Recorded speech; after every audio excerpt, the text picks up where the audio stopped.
Perkembangan kasus COVID-19 di dunia menunjukkan adanya gelombang dan varian baru yang terjadi di sejumlah negara seperti di India. Berdasarkan data dari World Meter COVID, kasus harian infeksi COVID-19 di India sudah menembus 350.000. Sehingga pertanggal 28 April 2021, total kasus menjadi lebih dari 17,9 juta dengan angka kematian 200.000 orang.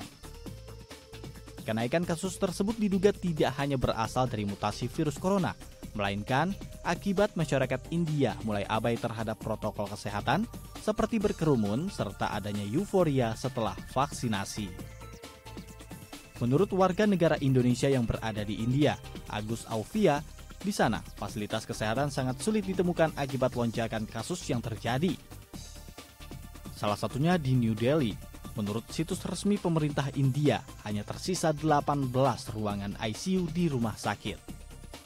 Kalau kita melihat laporan secara online ketersediaan COVID ICU beds yang ada di kota New Delhi yang untuk tempat tidur ICU, dari 4.821 yang tersedia sudah digunakan ataupun saat ini terpakai yaitu 4.803, sehingga hanya 18 tempat tidur ICU saja yang tersisa. Sehingga memang berdasarkan video-video yang beredar, baik itu di media internasional ataupun nasional, itu memang ada benarnya karena memang banyak sekali ya warga India khususnya di kota New Delhi yang mencoba melakukan perawatan di rumah sakit yang ada di kota New Delhi. Ini sudah overload ataupun sudah tidak bisa menampung lagi. Ya, bahkan ada beberapa video yang memperlihatkan pasien itu meninggal dunia sebelum tertangani karena saking banyaknya memang orang yang membutuhkan penanganan itu sendiri.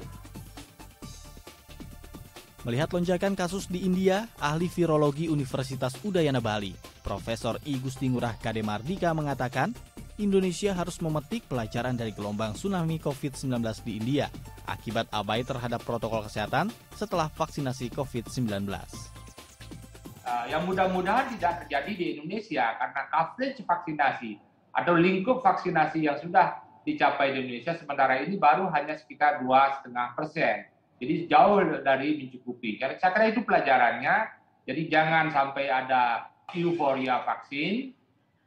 Dan kemudian yang kedua adalah kerumunan sosial memang harus dihindari karena itulah yang memungkinkan terjadinya penularan virus dengan mudah di komunitas. Sementara itu, Ketua Umum Ikatan Ahli Kesehatan Masyarakat Indonesia atau IAKMI, Ede Surya Darmawan mengatakan pandemi COVID-19 masih belum berakhir. Oleh karena itu, protokol kesehatan harus tetap diperketat. Ede juga berharap pemerintah tetap memberlakukan pembatasan kegiatan di masyarakat secara ketat untuk menghindari adanya kerumunan serta mengimbau masyarakat untuk tetap waspada terhadap COVID-19.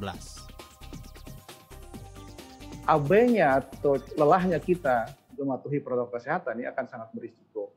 Jadi pesan Menteri Kesehatan cukuplah India seperti itu, kita harus belajar ya. Jadi tidak perlu mengalami, cukup belajar. Karena kita pernah ya. Novi Permatasari, Tim Liputan, DAI TV.